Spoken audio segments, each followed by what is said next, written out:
everyone, it's Levy bringing you a dash of Eve from Portland, Oregon. I'd like to talk about a big mitzvah in Judaism, the mitzvah of v'nishmartem ma'od lenafshosechem. How Judaism stresses that the importance of taking care of yourself, both physically, emotionally, and spiritually. This is a mitzvah that's given to us in the book of Devarim, that not only should we just take care of ourselves, but we should take very good care of ourselves. But who are you? Are you your mind, your heart, or your actions? Are you a body or a soul? First, we need to figure this out if we're going to take care of ourselves in entirety. You know, Neely Cousins, one of the JWRP trip leaders, she taught us that our bodies are just our scuba suit for our soul. She says, you are a soul, you have a body. The function of the body isn't just to give you an identity, but to give you a means for self-expression. The body enables the soul to stay in this world. Even when you're in spot in the mystical city, you don't just see spirits flying around. The body grounds us here. All three components of who we are, physical, emotional, and spiritual, need to be nourished. The problem we sometimes face is being out of balance. Yeah, 2 hours a day at the gym, but I don't have any time for spirituality. That's what's going on. We're off balance. Our bodies demand constant attention.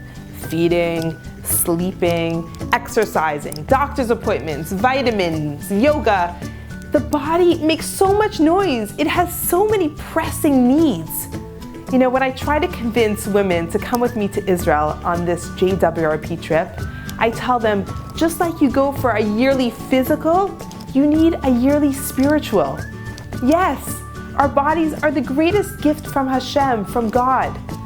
Each person was created in God's image. We need to take care of our bodies for our entire life, but we also need to find balance. Sometimes the tantrums of our body drown out the cries of the requests of our souls. The Rambam, Maimonides, tells us that the best way in Judaism is to take the middle road.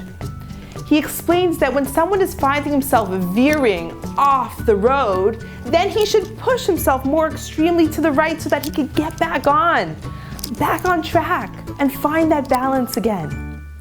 You know, women by nature are such givers. Giving is a beautiful virtue, but if your own tank is on empty, it's hard to give fully. The Hebrew word for giving is natan, to give. It's a palindrome. It means you could read it backwards and forwards. Nun, tav, nun. When you give to yourself, you could only then give to others. Taking care of yourself is a mitzvah. Now let's touch upon the physical side of you. We might think that physical beauty is vain. This is far from the truth. It is so important to make ourselves look and feel beautiful. A Jewish woman and man should always look attractive and dignified. We are representing God here in this world. How could one be good to your body? Yes, we know, right? You eat healthy, exercise, sleep. We know all the right answers, not that we do it, but we know. Let's focus on emotional self now. Your emotional treasury makes you you. Our lives are so full that we tend to regularly feel overwhelmed, right? You know what I'm talking about? When you have stressful thoughts, it creates stressful feelings. It's hard to separate the two. What you think impacts how you feel. The greatest place we clutter is our mind. You may not even be aware of the negative thoughts you are thinking. We need to use our thoughts and strengthen and reorganize our emotional selves. We need to replace our fears with faith in ourselves. We always have those to-do lists. How about checking things off? Make accomplishment lists. Give yourself credit for what you do, not for what you don't get done. This will strengthen us And this will move us into positive, joyful action. When you believe in yourself, you can accomplish so much more. Love yourself. Forgive yourself. Don't always feel so guilty. You know, guilt is actually not one of the 613 mitzvot. Hard to imagine, but it's true. Get rid of guilt. Redirect your issues. Love yourself. There is so much you should love. Keep your thoughts positive. You will like being with yourself more. Don't gossip. Speaking Lashon Hara, it will turn you into a bitter person that people will not want to be around. Take away all your limitations, your size, we limit ourselves, we say we're so bad.